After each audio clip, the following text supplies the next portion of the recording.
Alright, what's up mga kadiskarte? Good day na naman sa ating lahat mga kadiskarte.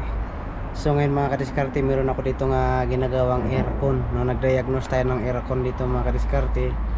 Dahil nauubos yung kanyang freon. Wala naman tayo nakitang leak doon sa labas, sa kanyang condenser, sa kanyang mga linya.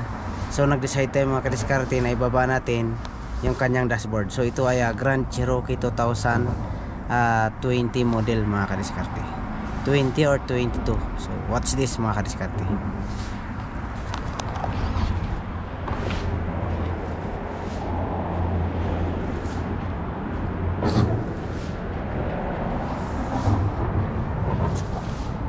Ayan, so ito mga kadiskarte, binaba natin yung dashboard para ma-verify talaga natin kung saan yung leak. So usually kasi mga kadiskarte, kung wala talaga sa labas leak, so 100% tayo na ang leak dito sa kanyang evaporator mga kadiskarte. So ganyan lang diskarte sa pagbaba ng kanyang evaporator housing mga kadiskarte. Dahil ito, so matrabaho pa sa pagtanggalin natin yung mga linya dito, lalong lalo dito sa ilalim. So ganyan na lang. So yung nakita natin mga kadiskarte, pagkatapos nating na-check, so positive tayo mga kadiskarte na dito talaga yung leak sa kanyang evaporator. Yan na. So yan mga kadiskarte, no, iba na yung kulay niya.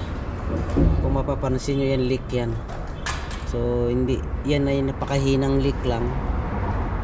Hindi talaga yan malakas na leak na talaga pagkarga mo isisirit agad siya na mauubos. Ito ay matagal din siya, no, siya 2 linggo 3 linggo siya bago maubos yung kanyang freon.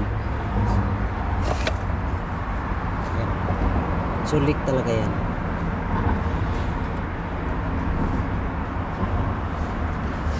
So yan yung kanyang housing.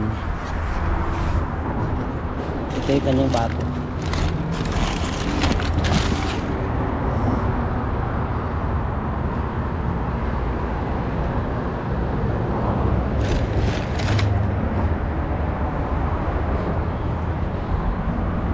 Para makita nyo rin mga kadiskarte sa mga first time din magtanggal nito, pati dito sa harap may tinatanggal din tayo, hindi lang tayo puro sa loob.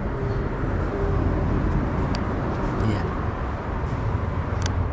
Dito kasi yung kanyang mga tornilyo din ng kanyang housing, dalawa dyan, at saka yung kanyang hoses doon sa heater hose doon sa dulo.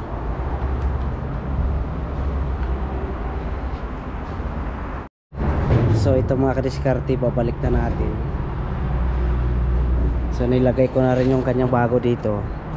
Nilagyan ko na rin ng insulator dito sa gilid para hindi siya ma-vibrate ba, hindi masira.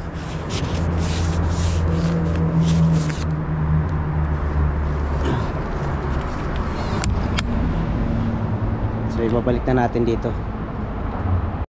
Yun siya mga kadiskarte, nalagay na natin. Yung isa mga kadiskarte dito to, nakaganyan yan. Yung isa namang parte dito yan sa harap.